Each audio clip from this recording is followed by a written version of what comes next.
Hello, everyone, and welcome to 1v1 with Boss Rush Games. I'm your host, Celeste Roberts of Nintendo Pow Block and Another Zelda podcast. Today, I have the pleasure of interviewing Dan Murphy, a video game enthusiast and the newest contributor on Nintendo Pow Block and Boss Rush Games. Welcome, Dan. Hey, thanks for having me, Celeste. Thank you for taking the time to do this. I know everybody's schedules are so busy, so it means a lot that you wanted to sit down and kind of share your life with people. Yeah, it's not every day people take an interest in you, so I'm going to take full advantage of it.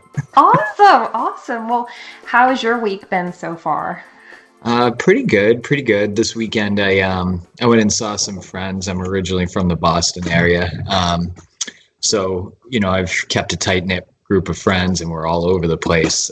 Usually once a year, we get together and rent a house, and it's just the guys. So it was 8 guys. We rented a house in New Hampshire on Lake Winnipesaukee. It's beautiful up there in the fall. It's just awesome. I'm jealous. Yeah, so we had a good time. And the weather stayed nice? I mean, it was New Hampshire fall weather, so it was 65 and it's sunny. I'm jealous. Leaves already beginning to turn. Leaves turn where you guys live. That's amazing to me. I'm very jealous. I know, I'm so used to it. But then again, you have warmer weather, and I grew up in Boston, so we had 2 months of summer. 2 months above 70 degrees. I'm jealous, though. Like, that is my dream, to go to the New England states in the fall. Yeah, it's something you need to experience at least once. Do you have a favorite state up there? I mean, New Hampshire, Vermont, and Maine are 1 and 1 and 1. They're just the same thing across the board. Mountains, lakes, great skiing. So yeah, I mean, you're going to get the same experience at all of them. Oh, they all look so beautiful. I didn't know if they had some kind of differentiating attributes to them, or not necessarily, except Maine, that's on the ocean. But Vermont might have the tallest mountains. Like the highest peak in New England is Jay Peak. It's right on the border of Vermont and Canada. But they're all beautiful. Maybe you get the White Mountains in New Hampshire too, which are a lot of fun to hike. Oh gosh. So you like to go hiking as much as you can, or is it kind of like once a year thing?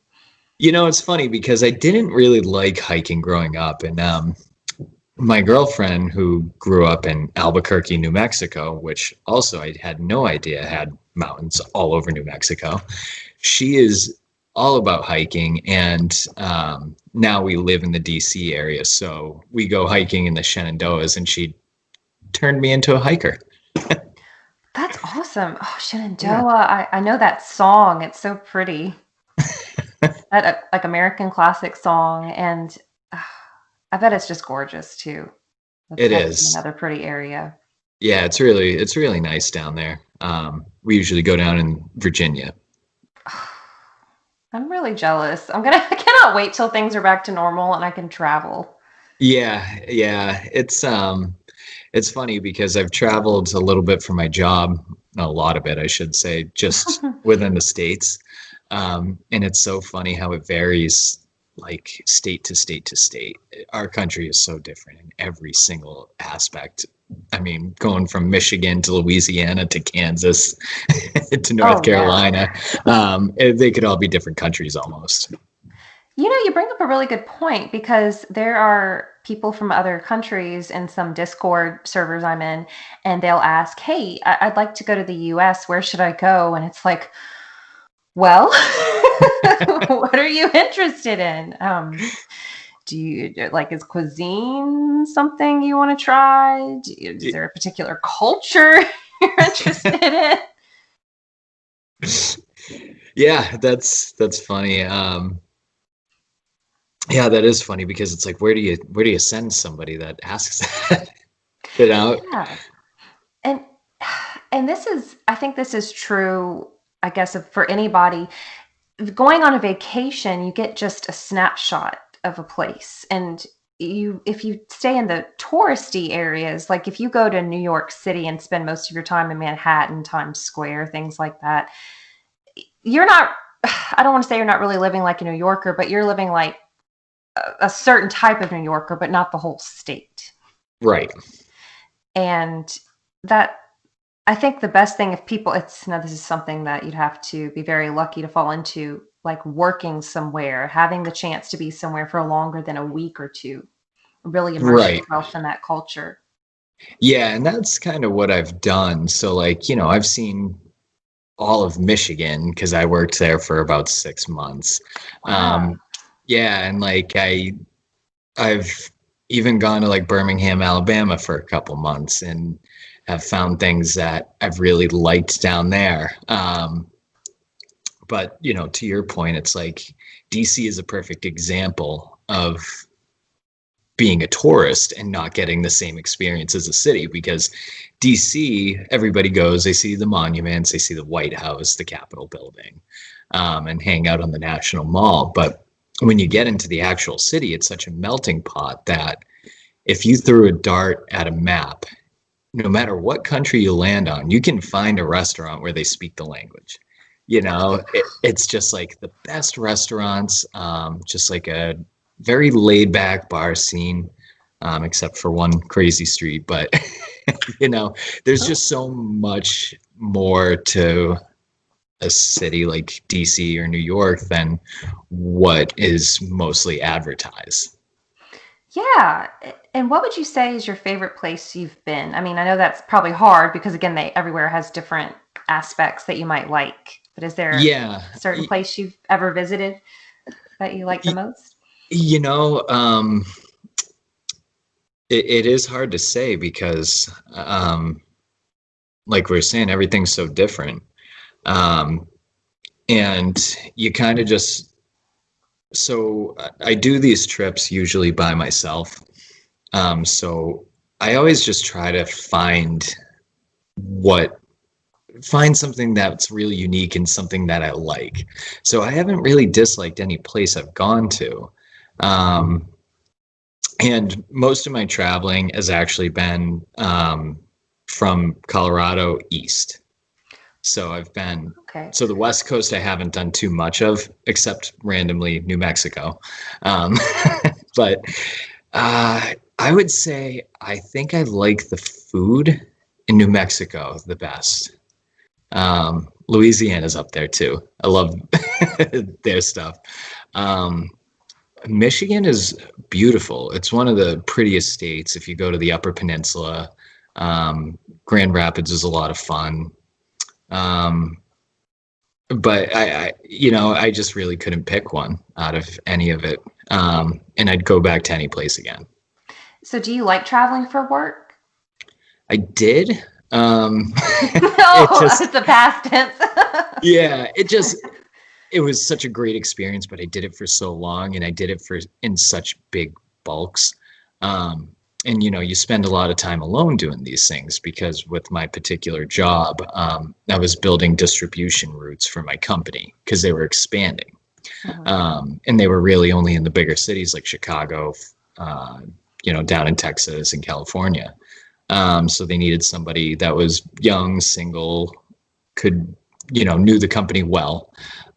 So I took advantage of this. And I lived out of hotels for about 4 years doing this, which got me into gaming because I wasn't much of a gamer before and I needed things to do when I'm on my own. But it was a great experience and I'm happy to have slowed way down on it. I do still travel, but not the way I used to. Yeah, I've heard the same thing from people that it's fun when you're younger or just for a short period of time and you burn out very quickly. Yeah, the burnout is quick. You're not sleeping in the same bed all the time. You're constantly there is definitely a certain mentality when you're not when you don't have like an actual home to go to. You know what I mean? So the burnout is there, and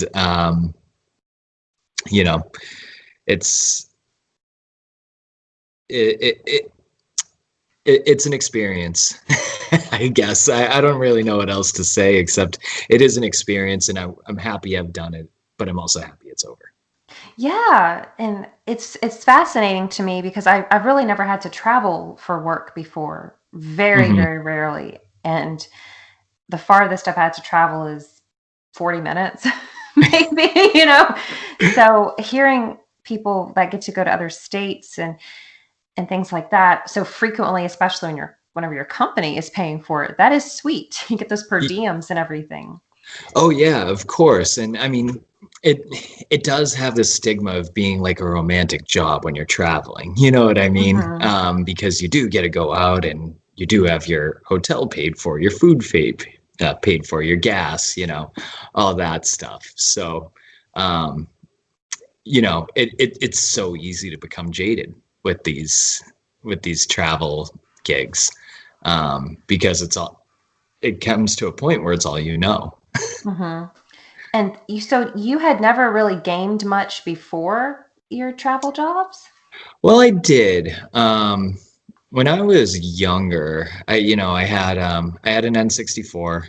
Um, I had a Sega Genesis. I grew up with the Sega Genesis. I had a Game Boy.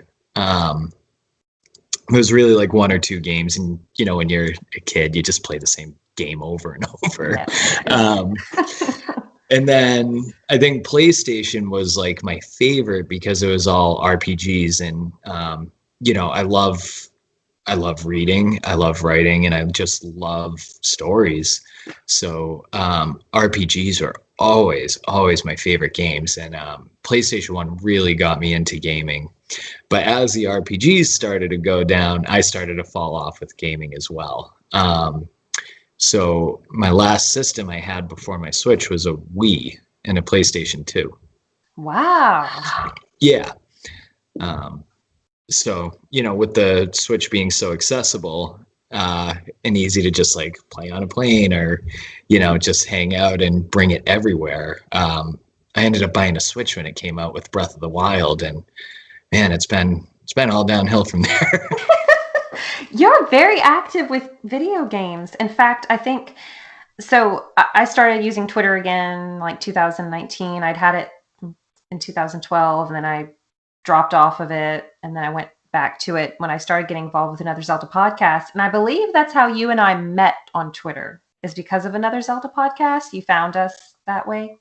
Yeah, I actually did the same thing as you. Like I was on Twitter a while ago. I don't even know when I signed up, but I was like, I don't get this. That's so exactly how I felt. so I just stopped using it. And then I actually got really into Mario Maker when it came out last year. So I started using Twitter towards that. And I did stumble upon you guys.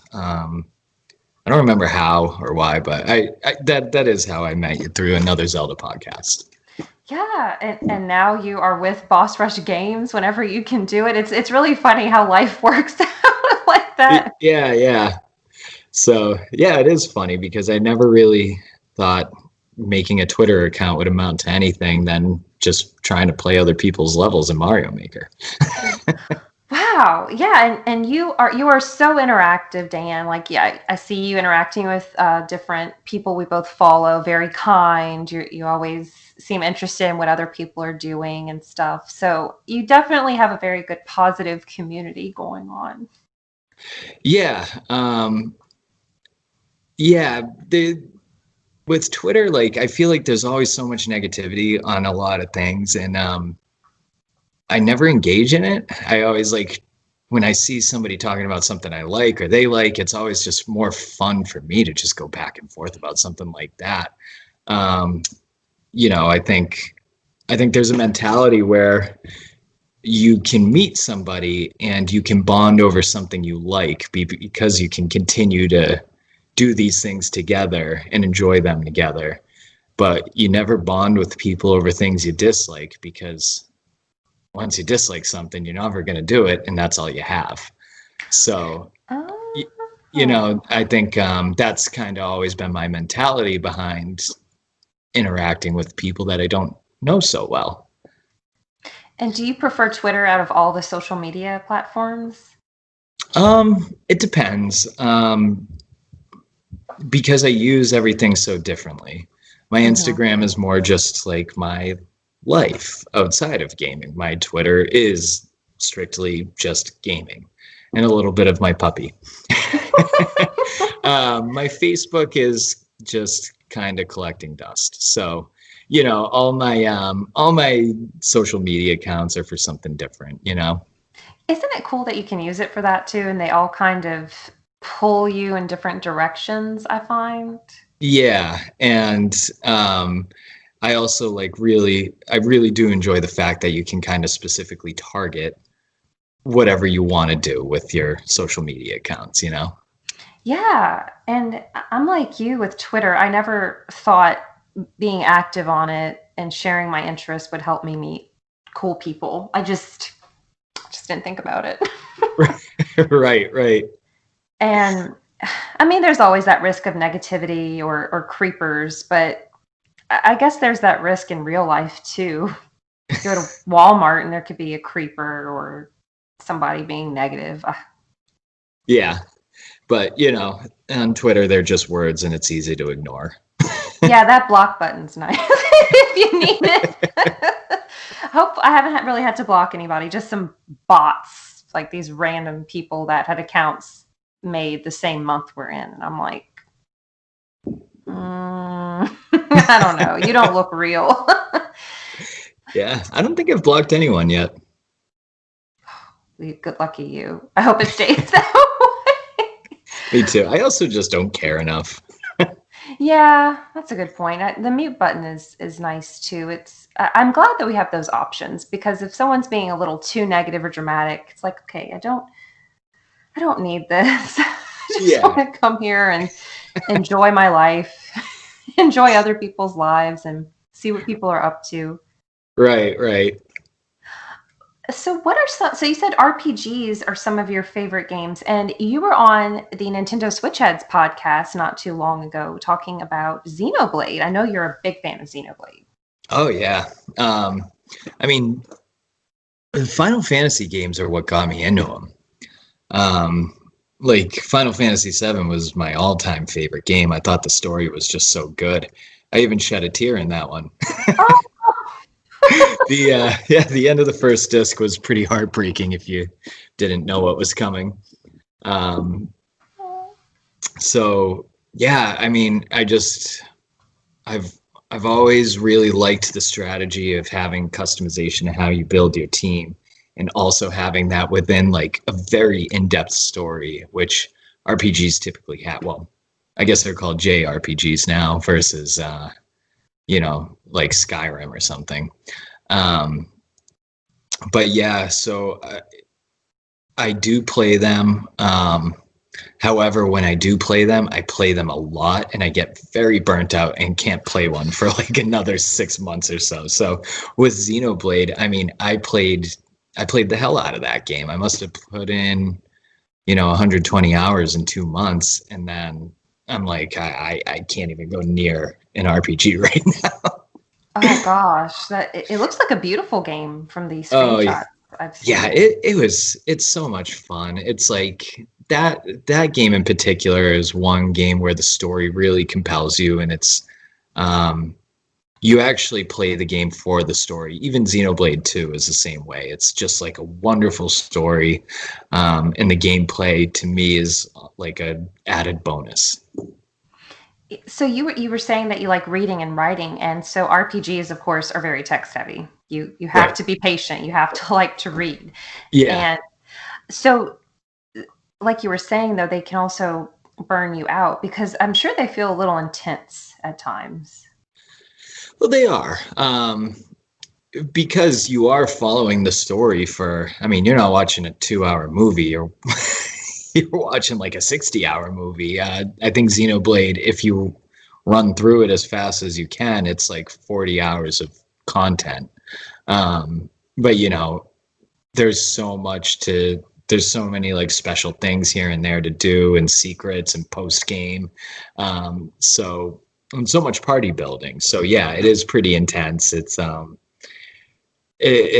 you really got to focus, you know.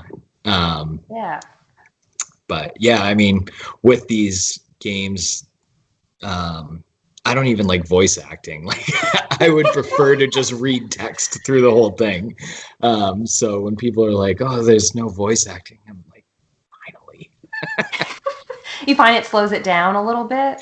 It slows it down and it kind of leaves. I like having a little more to the imagination.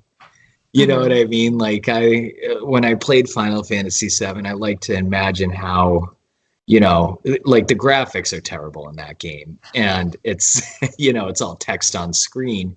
So it's like you can kind of more imagine like how the characters are actually sounding and interacting with each other and what their, you know, um, mannerisms are like. But I think I'm very much in the minority there. I can see that though. It's kind of like whenever you're reading a book and then you see the movie and you might have some disappointments that it Oh yeah, wasn't for sure. portrayed exactly how you saw it in your mind. Yeah, I think the only like book to movie where I felt like it was very spot on was Lord of the Rings. Really? Yeah, I thought they did really not so much The Hobbit. The Hobbit was a little different for me. I felt like the Lord of the Rings was just like everything I read was like spot on. Wow. And they were able to condense all of that into just 3-hour movies Yeah, they were, which is crazy. with another language and everything. So, is that your favorite genre to read? Fantasy? No, believe it or not, I haven't read a fiction book in years. Um, I've like right now, I'm kind of just going through a phase of like reading all nonfiction. Um, before I should put it this way, I go through phases. I went through a big phase of reading fantasy. I went through a phase after that of reading epic poetry, Hmm. um, like Homer and stuff like that. And then I went through a big phase of beat writing. Um, so Oh, yeah, that's like cool. that was actually like I think that was my favorite phase of reading. Like I read so much Kerouac. Allen Ginsberg poems are really interesting, and just like these people's lives fascinated me because it was just so free spirited. Yeah, you know? I think you mentioned that on the first Pow Block episode you were on. I want to say we were talking about on the road and how I Yeah, think on we the did. road. Yeah, on the road. I don't know if we talked about it on the podcast or just like sidebarring, but on the road they released his original script of On the Road. So it's like everything he did on a typewriter. So there's no paragraphs, there's no page breaks, there's no chapters, nothing. Wow. It's literally just a scroll, and it's a book that's probably 380 pages. Um, but I mean, that's a book I used to just like sit back and I would like take it in, and um, I really felt like I was part of what I was reading. And it was just, yeah, beat writing to me was a different experience. Just the post World War II, people trying to find themselves, people who had nothing to do but had nothing to lose. Yeah, you might be a fan of Kurt Vonnegut, his stuff. I've heard he has really cool stuff, but I haven't read anything yet. I think you would like him. His work is relevant, I think, at any point in time. And he served in World War II. And if you ever get to come back to New Orleans again, you should go to the World War II Museum. They have some of his artifacts Oh, there. very cool. Yeah, Very yeah. cool. Do you know He where the World War One museum is? No, where is it? It's in Kansas City. Missouri? Yeah, of Is all places, Kansas City. Well, thank you for answering that question because the other day I was like, huh, where's the World War One museum? So did something significant happen there that's the location? I can't remember. I did go though, but I couldn't remember. if like there was something specific to it, and how it ended up there. But anyway, carry on with what you were saying about. No, that's it. You know what's really sad? It's like I guess because World War II is more recent, but World War One, I believe that's the one that was called the War to End All Wars. I Mhm. believe that was its other name, but we don't. Maybe I'm just not hanging out with the right people or looking in the right places online. I just feel like World War II is just so much more in media and just everywhere. I don't know. What do you think? No, I agree with you like 110%. I feel like I learned so much about World War II and in school and everything, and I knew nothing about World War One. And during my travels, I was working in Kansas City, so I ended up going to the World War One museum, and I just like I was blown away because I recognized when I was there that I didn't know anything about this war. Hmm. So when I mean, I went by myself at 10 in the morning and I didn't leave till 6 p.m. And Oh, you got your money's worth for sure. That's awesome. yeah, all $10 worth. But I walked out of there with like 4 books, and I just like I read so much and learned so much about World War One. So now I'm like a dumpster of information with the war. But before, self teaching myself, I knew nothing about it. So you must be familiar with All Quiet on the Western Front. Yes, Hmm. I remember watching that in a world history class, and I think it's based off a novel. is it? I So mean, I've I don't remember it. It's been so long. I know, like it's been probably 15 or more years since I've watched it. And Yeah, same.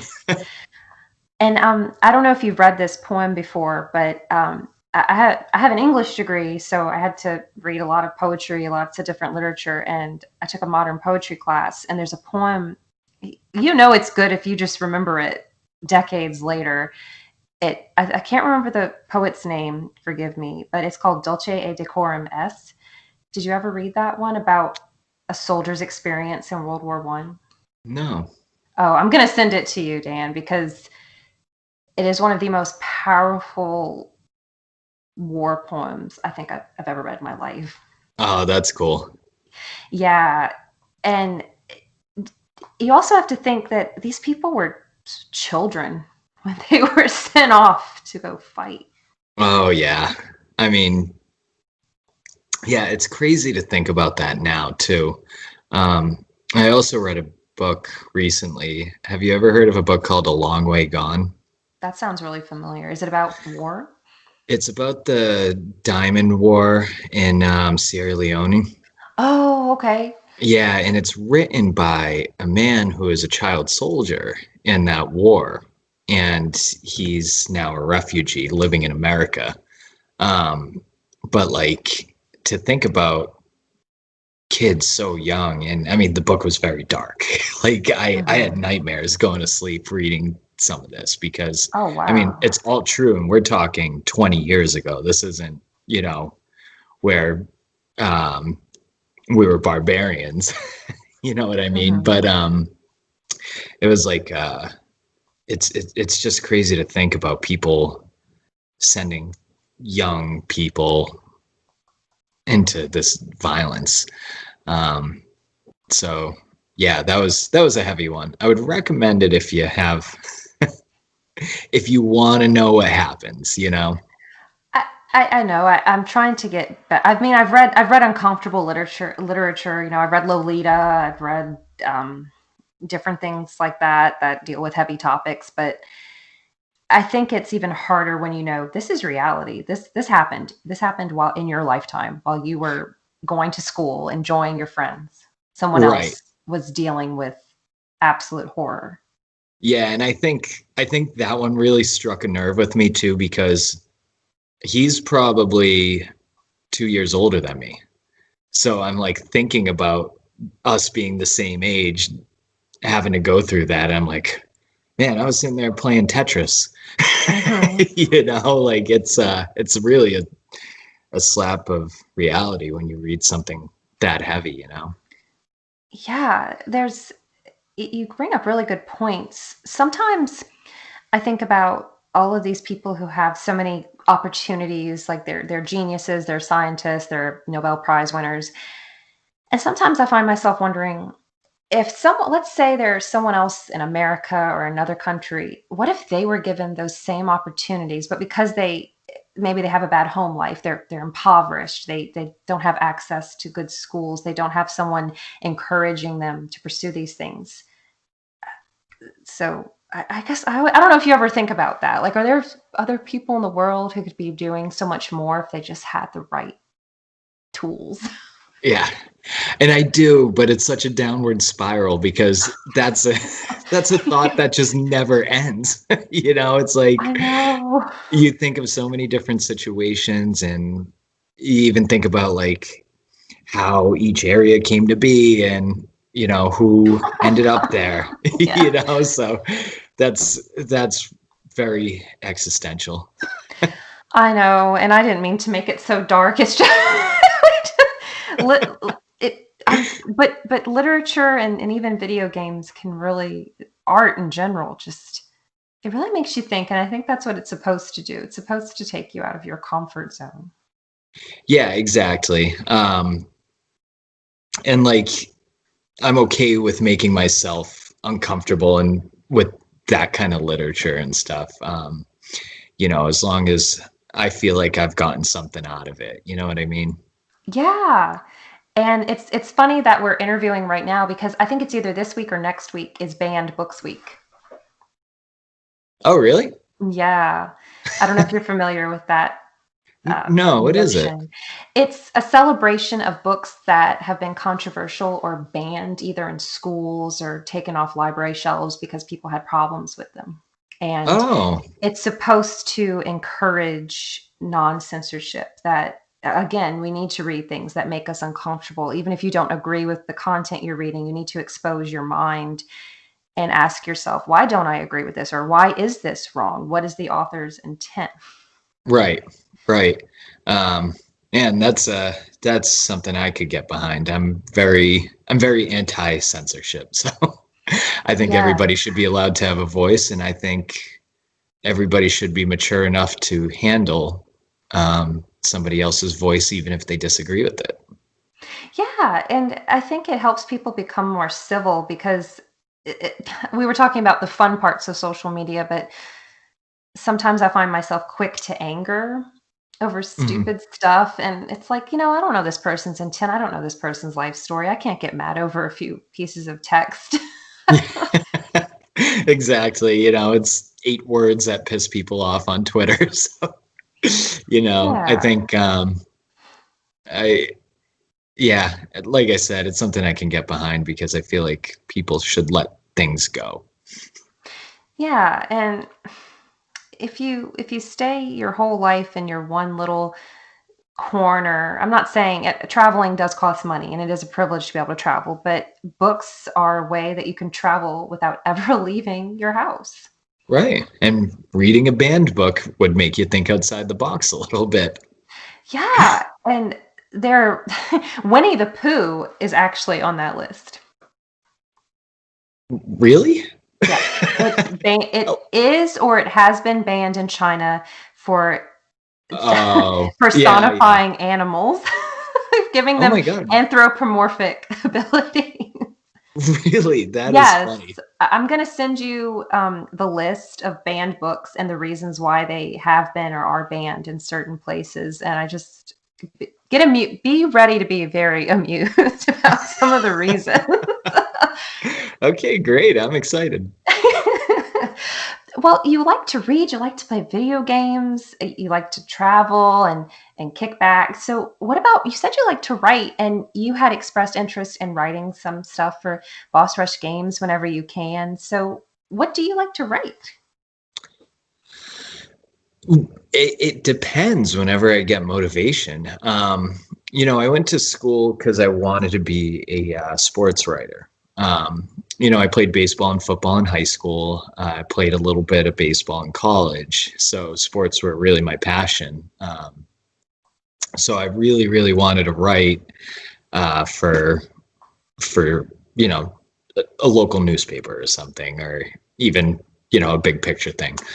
So I've definitely written a lot more in the sports category.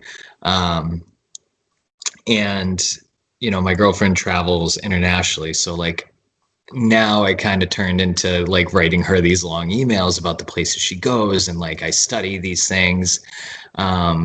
And then I was kind of I had talked to you a little bit about starting my own blog. And I'm kind of just all over the place. I'm like, I'll just sit there and think of something that I can't talk to anybody else about, so I'm going to talk to my to my pen and paper. Um, like one thing I've written was talking about the character development of Andy from The Office, and then the Oh next, my god. then the I want to next read one this. is like, yeah, then the next one is like writing about Breath of the Wild. Um, so I don't have specific topics. It's just if I have nobody to talk to about it, I'm gonna write it down. Because I've never, I haven't ever done anything professionally with writing. And I've never really worked for a website or anything like that. So I've never had to write. Um, so it's really just a matter of motivation. It's really awesome that you love writing so much, though, because so many people despise writing.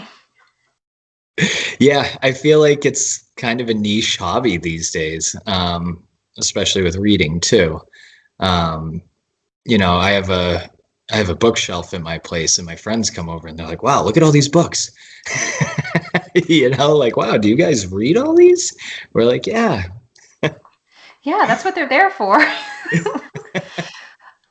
So, do you like to write like poetry or fiction, or like are those kind of like categories you would say?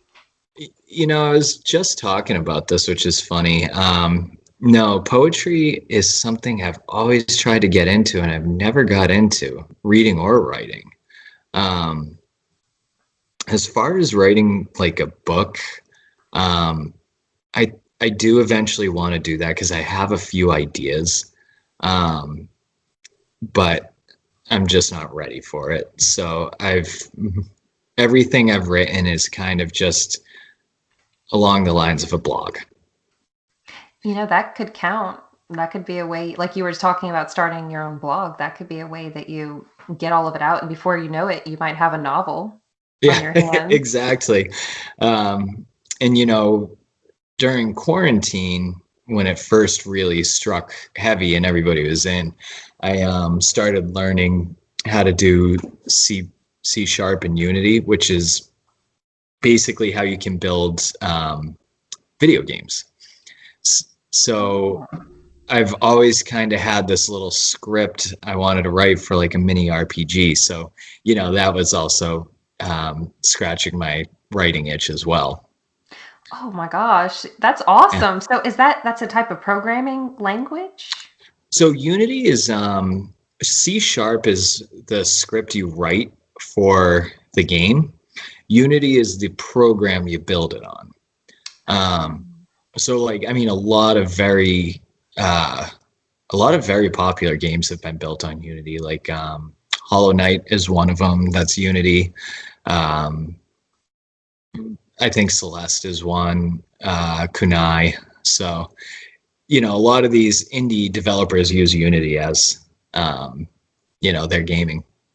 Oh, well, please don't give up on your dreams. We want to see that it come to fruition and cheer you on and talk to you about your game that comes out. That would be awesome. Oh yeah, I mean it's just kind of a hobby. I'm not artistic by any means, so if it does come down to the point where I think I have a good product, I might have someone work with me on the artwork and everything.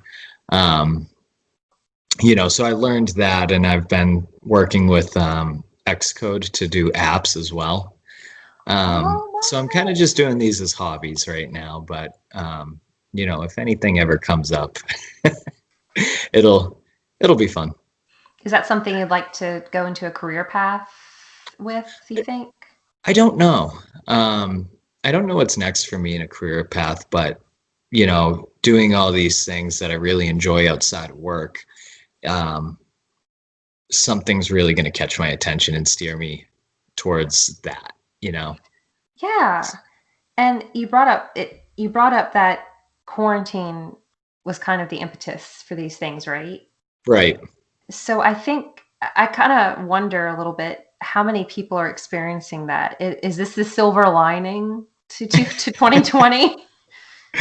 Yeah, yeah. I feel like it. I feel like so many people went in so many different directions with it. I mean, some people learned how to cook. I feel like baking bread turned into kind of a weird popular thing during quarantine. So everybody People had a was, lot of time to wait for yeah, that dough to rise. that's probably it. Yeah, and everybody played Animal Crossing during quarantine. I mean, I was spending hours a day on that. Um, but yeah, I think because my travel came to a screeching halt and I didn't have much to do remotely, I think this was kind of a nice thing. And, it was nice to use my brain in a different way because I feel like I've kind of just been in the same routine of doing my job, playing the same games, just reading a book. Um, and I felt I felt a little more enthusiastic finally when I tried something new, and I felt like my brain kind of revitalized itself. Because like even I'm even doing crosswords and feel like I'm going through the motions now, even though my brain's working doing that. It's like the monotony after a while. Right, right. That's awesome. And you never know what kind of ideas these new hobbies will ignite. Yeah, exactly. And it's really been fun learning how to write with C sharp. Um, it just feels so satisfying when you actually know what you're doing because everything is you're learning a new language. So is this something that people can find, like they just browse the web and they can start practicing with it? I paid for a class, Okay. so you can go and just download Unity for free. It's a free program, and there's just like online classes all over the place that are going to teach you C sharp. And I even have the C sharp for Dummies book too, so that can be helpful as well. Oh, well, thank you. Because there might be some listeners who are like, oh, Hollow Knight. I want to learn how to do these things. Yeah, and it's funny too because playing some of these indie games now, I play them and I'm like, holy crap, these controls are tight. How'd they do that? You know what I mean? So I have like kind of a little more of an appreciation for these indie games, which I already really loved anyway. Mhm. But it's you see things a little differently when you try to do it on your own and realize it is freaking hard. Does it give you a newfound appreciation for everything developers have to do? Yeah, for sure. Um, I think we talked about this on the Pow Block podcast. The movie Indie Game, where they followed the developers for this indie game called Fez. This game came out in 2012, maybe. The movie came out in 2012. Um, and that particular movie, I think it's on Netflix and Amazon now if you want to check it out. But that movie, I was blown away by how much pressure and how difficult it is to actually go through with this. And, I think since I've watched that movie 8 or 9 years ago, I've had such an appreciation for anybody who does anything creative, really. Um, and you'll never hear me flat out say a game sucks. Oh, that's Just nice. That's really because nice of you. I don't know. I just like I just seeing what somebody goes through and people put their blood, sweat, and tears into it. It's hard to really judge something that I personally can never do. You know what I mean? Yeah, and that's a really good outlook. It's very mature because if I try a game and I don't care for it, I'm not angry. I'm just like, oh, this just isn't for me. Like certain movie genres, I might not be as interested in that, but that doesn't make this any less valid. Exactly. You know what I mean? Like there's gonna be somebody out there that appreciates that. Yeah, I don't think I could ever write reviews for video games. I mean, maybe if I'm like you where I play a game and I'm moved to write some kind of reflection on it or it reminded me of something, but as far as the technical aspects and I don't know. I don't know. That's a lot of power that I don't feel like I'm prepared to wield. Yeah, exactly. It would be like if me, you, and Ed had a video game review website, it would just be tens across the board. Yes, like, oh, I know what they did. Like, and Ed is on. Like, he'll point out things, but he does it in a very polite way. Like, it's not hateful, you know. Yeah, exactly. And I appreciate that. It's like the Olympics, and you like sports, so you played sports, so you know what it's like to train and practice and give all this time and energy, and then gosh, whenever I watch the Olympics and like a gymnast is performing and they mess up, like my heart sinks. I don't care if it's another country. I don't care if it's not America I'm watching. Just I feel so bad for that person. I am the same way because it's like 4 years of grueling training and that's their one chance. It's so heartbreaking when something goes wrong like that. Yeah.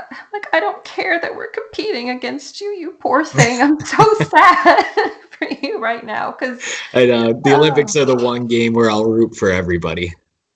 yeah. And let's see, I think they were moved to next year, right? The Tokyo Olympics. That was supposed Yeah. to happen this year.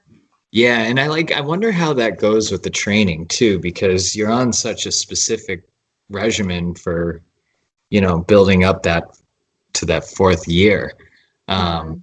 so it's like these athletes were in their getting to their peak performance in February and March, getting ready for July.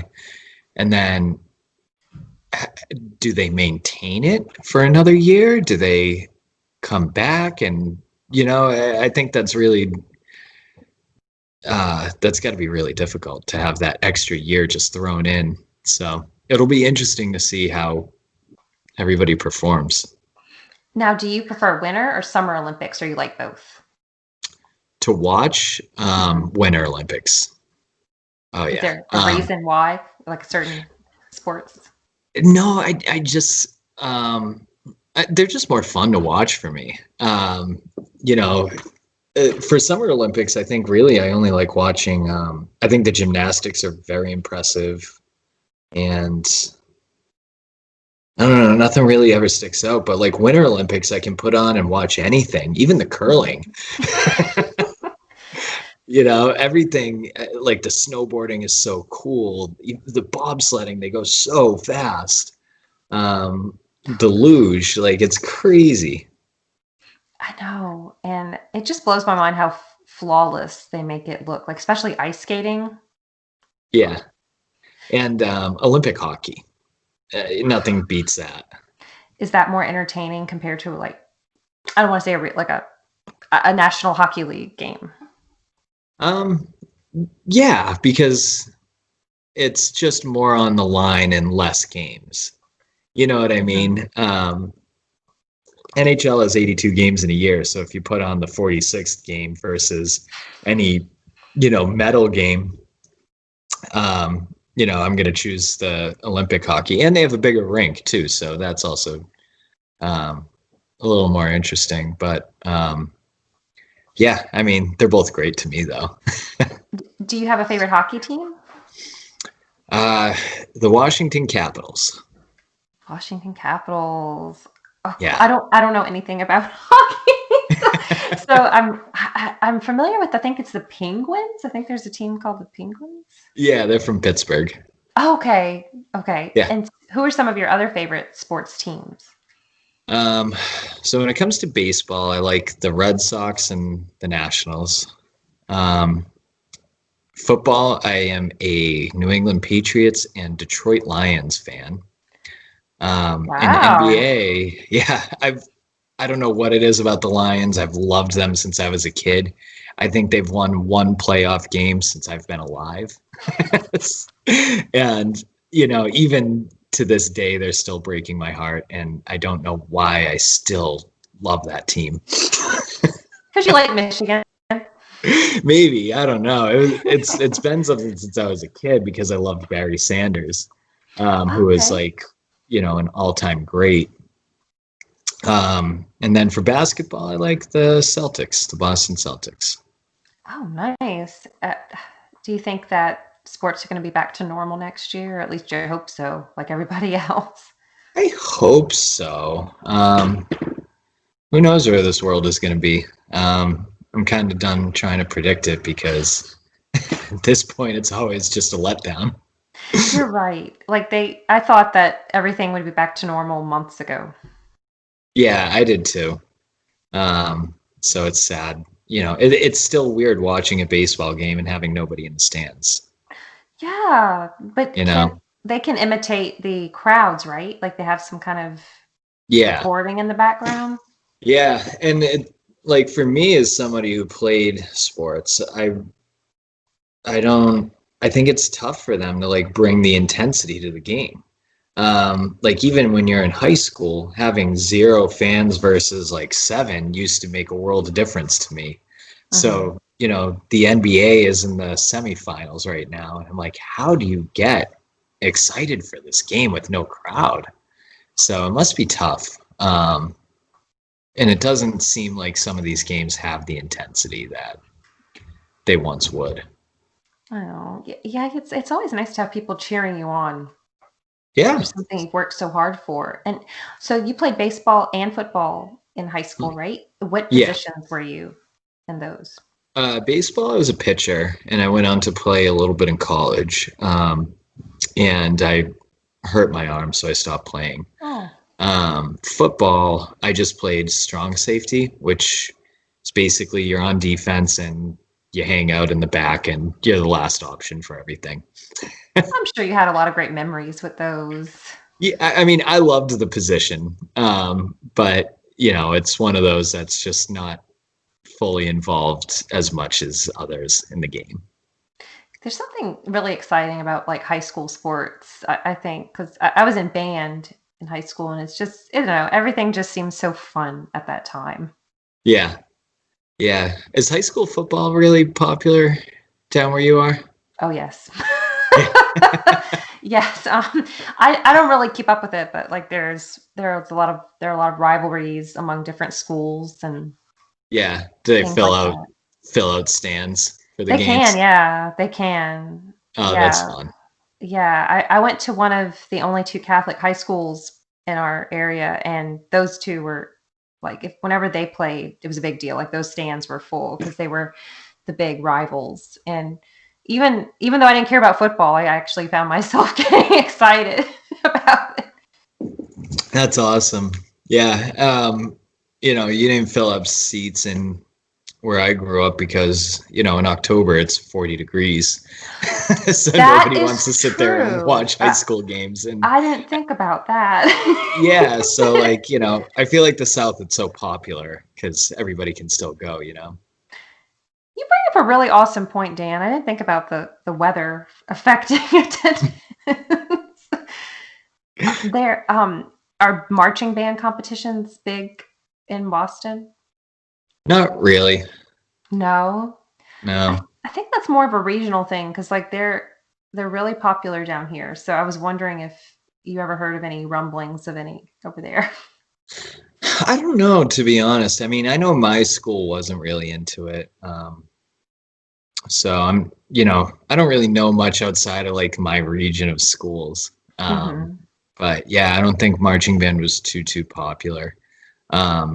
Really, the biggest sports where I was hockey and baseball That's so and fun. football. I mean, everybody loves football, but football was like the same wavelength as hockey or baseball, which is pretty unique compared to like other places where football is just king and everything else is secondary.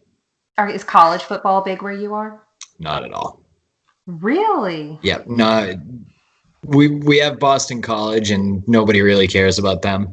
Um, Massachusetts is strictly like professional sports. Obviously, I can't speak for everybody, but like when I was working in Michigan, the whole state shut down for Saturdays to watch Michigan State and Michigan. Whereas, in Massachusetts, people are like, oh, I don't even know what the score is. That is so interesting because I'm sure your relatives down here can tell you, like I'm not a big football watcher, but a lot of people down here like LSU, Yeah. and they like when it's football season, like people will schedule their weddings around football games. I've heard that. And I mean, LSU has been one of the top teams in the nation for the last 10 years. So, you always see them on TV. Yeah, and in Alabama, Yeah. another big one. I don't know I don't know what it is about the different regions because Michigan is northern and we're southern, yet Michigan's able to also deal with the same hype. Yeah. I mean, it's all like the college rivalries and the conferences kind of make sense. Michigan and Ohio State, they're bitter rivals. And then it's like you got Wisconsin and Minnesota. So the Big Ten, uh, it's more of the Midwest thing too. Like I feel like college football isn't that big up and down the coast until you get down to Georgia. Because aside from that, once you get more and more north, it's like, there's not really any huge team for the Carolinas. And then keep going further north, and it's like the teams just start falling off. You don't even know who's where anymore. But basketball is much bigger for college sports around That makes a lot of sense. You can play it indoors whenever it's there. There we go. cold. So that's a great point. I hadn't even thought about the weather affecting that. I mean, where I went to school, we love college hockey because our team always makes the Frozen Four. The Frozen Four, is that like the top 4 teams? Yeah, the Final Four of hockey. Frozen Four. That's awesome. Yeah. I would love to go to a hockey game. I've never been to one. Yeah, I'm sure you don't have one close by you down there. There used to be one in Lafayette. They were called the Ice Gators. But yeah, everything has to be with alligators down. They're oh my God. I don't understand why, but okay. But what are some other hobbies that you have? Is there anything we didn't cover? So like you like watching sports, you like reading, writing, playing video games, you're working on with the Unity, with that engine, with C Drive, and is there anything else you like to do? Kind of whatever comes at me. I mean, I'm one person who's open to anything. I kind of got into biking in the last 2 years, so we did a big bike ride in July this year, 45 miles. What? Yeah, it was fun. And I just moved out of DC to Annapolis, where it's kind of a beach city. So we've been playing a lot of beach volleyball. That's been a blast. But not really. No, I mean, I think we got it all covered. I'm kind of I feel like every year I get older, I mellow out a little bit. So now I'm kind of just happy hanging out with my dog in the yard. Kind of slow down a little bit. Yeah, just kind of doing things that I enjoy and kind of becoming more and more of a homebody. I know what you mean. There's some peacefulness just being at your house around what you love. Yeah, for sure. So what are some of your favorite indie games you'd like to share with people? Because you mentioned those, and I'm like, oh, we can't let you go away without talking about indie games. Man, indie games are a blast. I think most recently I played one called Evergate. And I kind of feel bad for that game because it came out the wrong time, and character design should have just been a little different because I feel like people saw it and just kind of wrote it off as like an Ori ripoff. Um, Oh. like when you go to the grocery store and you see those knockoff cereal boxes. I feel like Evergate kind of got that treatment, but it was such like a cool, unique game with such a great soundtrack. Track. Um, you know, uh, A Short Hike is a really cute game. I think you played that, right? Yeah, I finished it. Yeah. After you told me about it, I was like, "Oh my god," because it was on the Indie Showcase, and you talked with us on that episode, and it's so cute. You finished it too, right? I did, yeah. Um, Oh, didn't it just make your heart melt a little bit? it really, I know, for like a 5 hour game of a little bird, like, you know, um, it was like, wow, that was surprisingly emotional. Yeah, and um, I wasn't expecting that phone call. That wasn't. I thought it was something else. so if anybody's listening to this, play A Short Hike so you can talk to us about it. Yes, please. I want to talk about A Short Hike. It really moved me, and and you can fish in it. I know that's a big thing for a lot of people. A fishing mini game. I don't like fishing mini games. I really, Yeah. I don't know what it is. When it was in Paper Mario, I was like, ah, oh, come on. You think it was because it wasn't relaxing, like it wasn't meant to, it was part of the quest rather than like a I don't know. I don't know what it side is. I thing. think the only game I'm fully on board with the fishing is Animal Crossing. Yeah, they did really well in that game. I think they did everything really well in that game. It was my first Animal Crossing experience, so I can't Oh, really? really. Yeah, but I had so much fun with that game. I thought just everything was so well done. And they Um, still have other holidays coming up for it. yeah, I think the Halloween holiday might kind of bring me back in because I haven't played too much. I kind of dove back in a little bit with the diving. Hmm. Um, Nice pun, right? yeah, didn't mean to do that. But yeah, maybe I'll start playing again when the Halloween and Christmas stuff come out. I feel like they have some big updates coming that they haven't told us about yet. Yeah, and don't feel bad. Like this is how it is for every Animal Crossing game I've played, where I played obsessively, put it down for a while, pick it back up, played obsessively, put it back down. Halloween's really cute, and I noticed there are some little costume like things in the Able Sisters store right now. Oh, really? They have a little skeleton outfit, so I'm like, oh, they're preparing me. But at the same time, that was a game that you're not supposed to play like 4 hours a day. And during the quarantine, it's like, I would go and catch the morning bugs and then I would come up with this cool project that I want to do. I'm like, I'm going to build, this, and this. And those projects would take days because I'm marking down the floors and like meticulously placing everything everywhere. Well, your Um, island is gorgeous.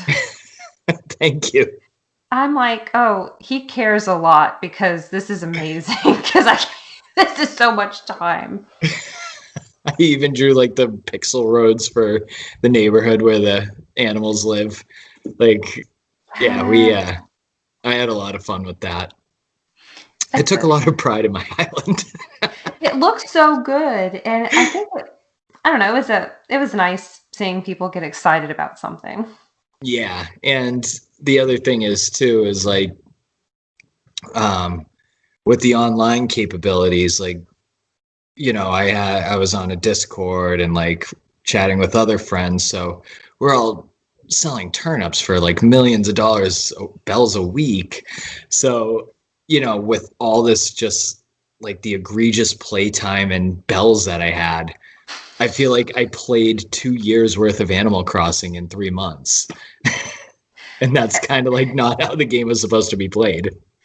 That's okay though. It's your game. You Yeah, make of it course. however you want it to be. So in the original one, you had four people who could live in there again, and whoever finished paying off their debt first would get a gold statue, and then the second person would get a silver statue, and the third person would get a bronze statue. Fourth person Oh, doesn't get cool. anything. I don't think anyway. But yeah, Like we've talked about before, I like seeing people get happy about things because life has enough negativity. So even if somebody's excited about something I don't know a lot about, it just makes me happy seeing other people happy. Yeah, yeah, for sure. And especially at a time where people were very anxious and scared, and we didn't know, a lot of people didn't know what was happening with their jobs or their lives or something. And this is just like a really nice relief. It came out at the perfect time. Yeah, I know they didn't intend that, but it was ideal. I can't picture a better time that for it to come out. Yeah, I mean, it's a game where literally nothing can go wrong except getting stung by wasps. Yeah, that's about the only problem. Or you buy a fake art piece from Red. Oh yeah, he's a jerk. I go online and I like try to see what the differences are. And they're very small differences versus like the regular one.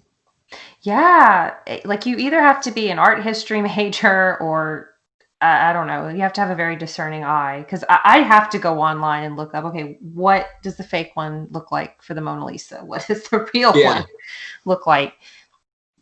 But Um, it's crazy.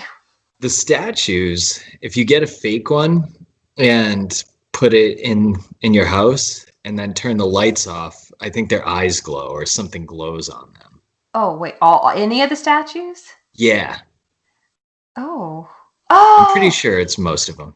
oh! I think I read this on Reddit, like the Animal Crossing subreddit, where they were saying they have like some haunted statue. Yeah, and I think there's some paintings too. Now I might have to go pick up Animal Crossing again and see this. That's really cool. There was something on the, I don't know if it's happened on these games because I haven't played at like 3 or 4 a.m., but there was the TV at certain times would have like this alien appear at like Oh, 3 a.m. It was really creepy. that's funny. Yeah, I haven't played that late yet. No, I'm usually asleep. I can't hang at that time anymore. Well, No, if I am awake at that hour, I'm not in the right mindset to play Animal Crossing. no, it's like the last thing on my mind. Well, you're very prolific with Mario Maker Oh, as I well, love right? Mario Maker. That's the game that just won't die for me. It's endless, right? Yeah, I mean, it's such a cool community, and it's so cool to see like different levels and how creative they can be with them. I mean, they took they do music levels where you can find any song you want, and it's different characters jumping on one of the music note blocks. Like it's just crazy how people have figured out things to do with these games. And my big thing right now is building Zelda or Link levels because there's a Link power up. So I kind of make them. I make like Zelda dungeons with like a little map on the top right for my levels. So I've had a blast doing that. Yeah. Oh, that's awesome. That has to take up Yeah, a lot of time. it does. And I'm so anal about it being perfect that it takes me a month to upload a level. But I also just play so many levels in between. Um, every level is different and there's 2 million up there, so um, I love platforming games and that is just endless platforming. That's a good point. That is endless platforming. Oh man, it's a dream come true for platformer lovers. Yeah, for sure. Now, do you have a favorite Mario game besides Mario Maker? Is there another one that you really like?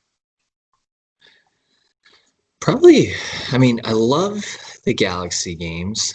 Um, I haven't played it yet on 3D All Stars. I've haven't had time since it came out, so I've barely touched it. Um, I mean, I played so much Mario 64 growing up. When we were in college, we had an old N64, and we used to play Super Smash Brothers and Mario 64 all the time. Good games. Um, yeah, so I've played Mario 64 to death. Um, but fundamentally, I think the best one is Odyssey. Um, it's so smooth, it's so clean. The levels are huge. I can't find any flaws with it, really. It looks so beautiful. I haven't played it yet. We own it. I just have not played it yet. Oh, you got to play it. I What are you know. waiting for? I was playing Breath of the Wild when it came out, so, in which that took my whole heart when that came out. Oh yeah, for sure. You must be excited for Age of Calamity. I am. I really am. The most exciting part is that it's a prequel, and I think that's a genius move to make it a Hyrule Warriors game since it is about a battle. Yeah, for sure. It just seems so fitting, and I'm excited to use the champions and have my heart broken because we all know what happens there. Um, but yeah, I think it's just going to be so cool. I'm so excited to like actually experience the story of what happens before the first Breath of the Wild. Yeah, it's. I felt like the king was so mean or very harsh with Zelda, and I can understand why. It's just, I think it's going to be really cool to see how that develops and plays out. And I don't know if they're going to do this because Link is really just a connection between the player and the game, but I would love to see Link's backstory with that particular Zelda. Like what inspired him to become a knight? Are his parents involved? Does he have a sibling? Hmm. Yeah, so who knows what we'll see, but I'm very excited for this game. I am too. And I'm really excited for Breath of the Wild 2, the sequel. Yeah, I'm not getting myself excited for it because it's just I feel like it's going to be so far away. Um, Yeah, but man, I cannot wait for that game. And Zelda has to be a playable character, right? I hope so. I Like, would love to play as Zelda personally. I mean, Link and Zelda are walking off at the end of Breath of the Wild. What are they going to do? Oh, is she gonna get kidnapped? Yeah, they can't do that. She has to be a playable character, and I hope she is.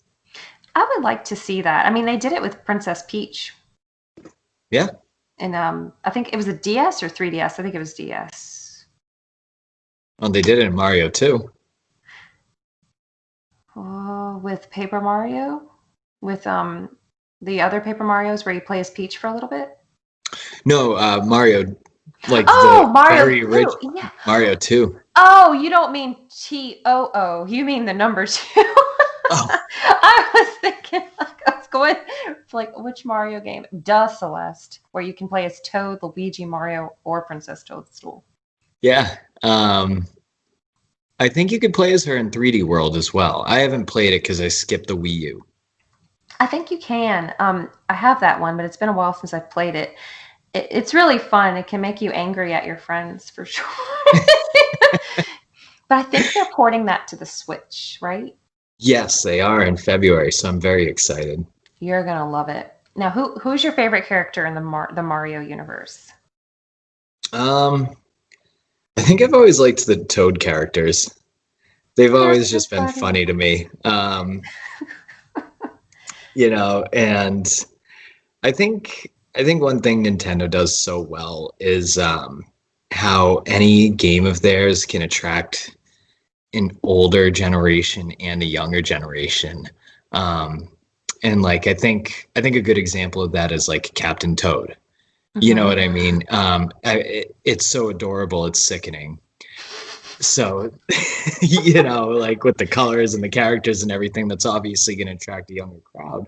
But even as an adult playing it, it's actually really fun to 100% that game. And it's not easy. You know what I mean? No. Um, in the Mario verse, yeah, I think I kind of just appreciate those characters. And I've always loved Yoshi too.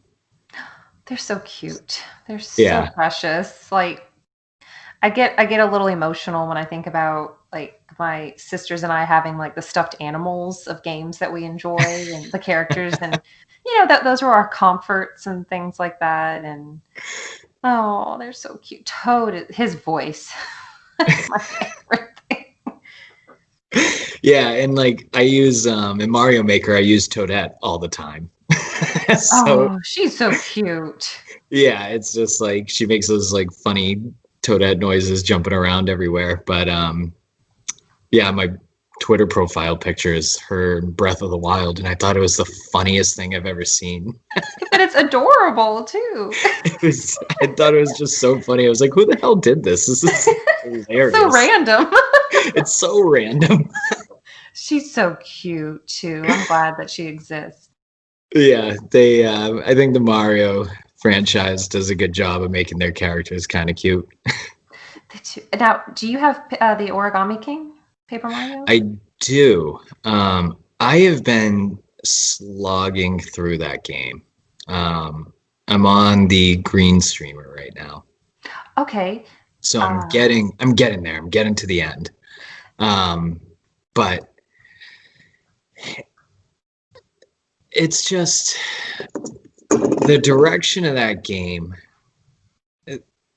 I feel like they wanted to make it an RPG, but they also wanted to make it like action RPG kind of. You know what I mean? mhm, And the battles felt tedious to me.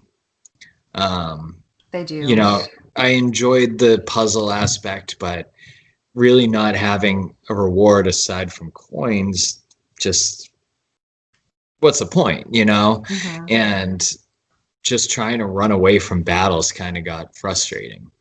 Um, Yeah. and it's so it took away a lot for me in the game, but man, the writing is excellent. Is this your I first think Paper Mario? no. I played the first three. I played 64, Thousand Year Door, and Super Paper Mario. Yeah. Oh, so you haven't played Color Splash? I have not played Color Splash. Oh, But yeah, I mean, the writing has always been the biggest aspect of the Paper Mario games.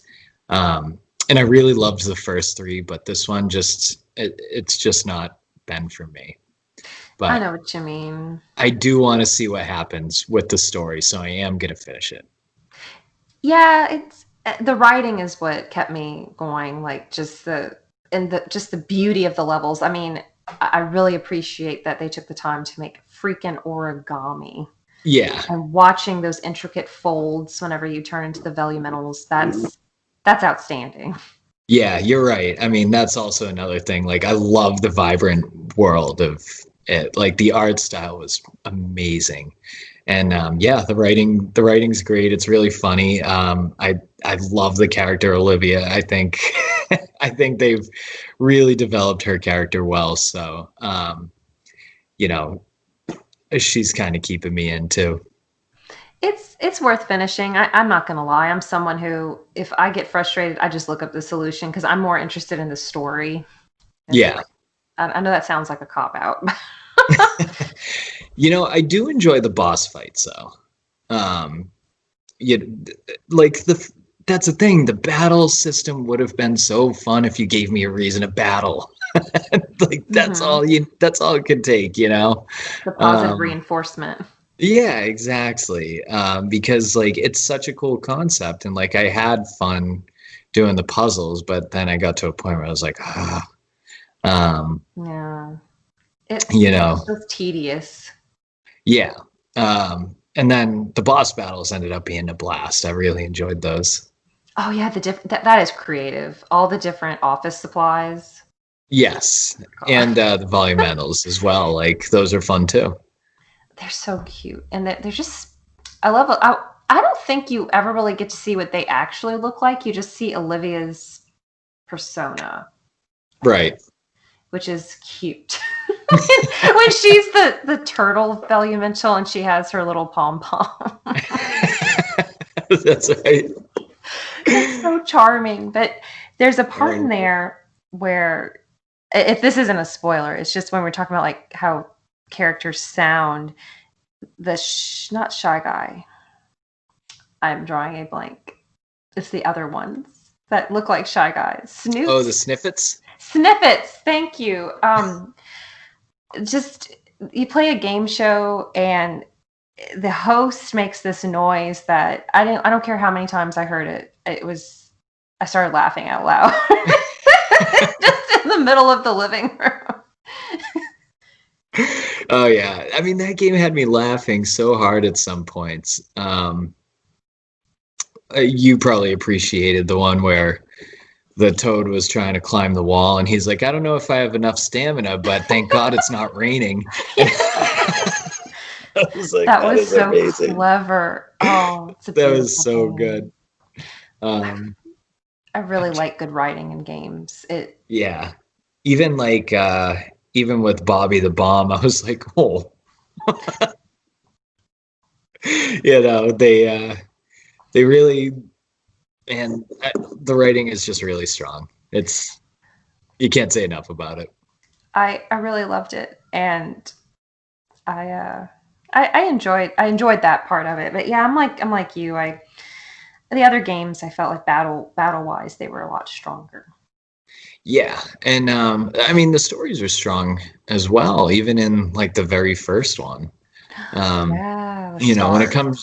when it comes to Paper Mario, it just you immediately think of the writing. I know that's a strong suit, and that's not easy either. No, I it would isn't. imagine. Yeah, because they managed to make it have like a deep story usually, but it's also like very lighthearted on the way, and it makes you laugh, and it gets you to really enjoy these characters. And um, unfortunately, that is kind of a drawback with the with Origami King, because there aren't that many characters. And Yeah. in the original, it's like you would go to the Toad Town, and there would be like each Toad had their own unique name that described their personality, and they had personalities. Whereas every one of these ones, it's just a Toad with a different color and a catchphrase. Hmm. Um, and when it comes down to personality, it was like there was 3 or 4 Toads that had their own persona, and then you have like Bobby, Olivia, and um, Professor Toad. You're right. You don't have the party system. Right. And then towards the end, you get Kamek too, who, by the way, I thought Kamek was a female my whole life. Me too. Me So too. this was very surprising to me. I think we had a gender reveal party. Um, I do like that aspect of including villains like that. I really like how the traditional villains are your friends in this game, and it's the yes. origami versions that are the enemies. That is really neat. I like it anytime Bowser and Mario cooperate.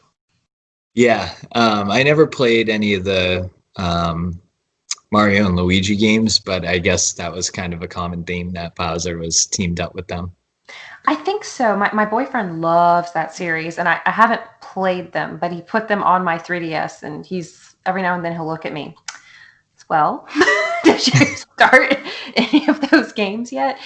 And sometimes I love how many options of games we have, but at the same time, it can feel overwhelming. Like, Mm-hmm. oh God, what do I play next? And what do I feel like playing? And then Right. I started a new book. I'm reading the Women of Brewster Place right now. Okay. It's really really good. It's about some black women in like the 1930s or 40s and just their life stories. I think Oprah made a movie out of it, or it's in her book club, I think. Okay. So that's another thing. It's like, okay, do I feel like reading right now? Do I want to play a game? Yeah. Sometimes you just don't know what to do. Well, how do you feel about doing Pow Block the 2 times that you've done it? I know that is that a new experience for you? Yeah. It was really fun. I think the guys on Pow Block, they just really have a good balance and a good flow. Hmm. So those are really fun. I really enjoyed doing that. I can't wait to listen to the episode that you were on with David Lasby. Yeah, I was a little bit low energy after my weekend away, but It Ed happens. always backs you up on the energy aspect. So Oh, for sure. There are definitely weeks where it's like, oh gosh, guys, I am running on empty right now. yeah, it's fun though. So I'm excited to do it again, and it's you know basically the short time I've been working with these guys at Boss Rush. It's been really just an overall good experience. Yeah, same for me. They reached out to me randomly in June when they found out I was with another Zelda podcast. They were like, "Well, do you like other Nintendo stuff?" And I was like, "Do I like other Nintendo stuff?" Yeah, and I've been enjoying that because I love Zelda and I love the focus with another Zelda podcast. But I also I really like these 1v1s. I freelanced for a local magazine for 3 years, and I would get to interview people, and I think everybody has a story. Yeah. Yeah, and it seems like you've been able to branch out a little bit, obviously, because it's not focused on one genre of game. Um, Yeah. so yeah, your 1v1s have been really cool to listen to because it seems like you tend to keep the conversation going and you know, bring bring people to just speak a little more and bring a little more out of a person than what you can see basically just online. So Yeah. those have been actually probably my favorite podcasts on the Boss Rush so far. Aren't they fun? I think if I could, I would stop everybody I see on the street and ask them, "Can I talk to you? Can I interview you about your life, please?" Yeah, yeah. So um, those are great, and I'm happy to be on this one too. So thanks for having me. Oh no, it's our pleasure, and it's so fun to hear about your hobbies and your endeavors. Do you have any projects you're working on right now that you'd like to share that you haven't shared already? No, nothing that I really want to share because I don't trust myself to finish anything just yet. Oh, kind of like don't tell everybody about your book before it's written. Yeah, before when it's still just an idea. Yeah. Well, we have to talk about food. Is there anything you've been enjoying lately or anything that you tried recently that you'd like to share? Um, no, food isn't my strong suit. That's okay. That's You okay. know, I'm pretty boring. I got a grill a couple months ago, so that's been exciting. So I've been doing a lot of grilled foods.